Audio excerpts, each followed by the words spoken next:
Hello guys, and welcome to this video. I'm going to be showing you how to use the Saint Glow effect on Higgsfield AI. So if you're new to Higgsfield AI, Higgsfield AI allows you to create mind-blowing VFX effects similar to all of these that is displayed on my screen, all with the push of a button. So all you have to do is go to this website, create an account if you do not have one already, or sign in. Once you're done, click on Saint Glow. You'll be brought to this page. You can see these amazing effects used to mimic angels or show that the person is of holy nature.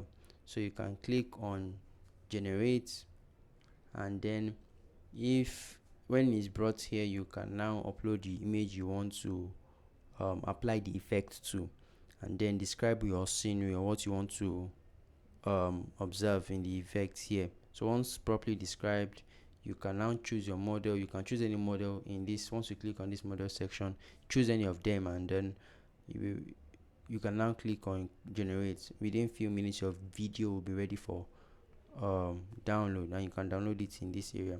So let me know what you guys think about this in the comment section. I'll see you guys in the next one. Do have a great day, guys.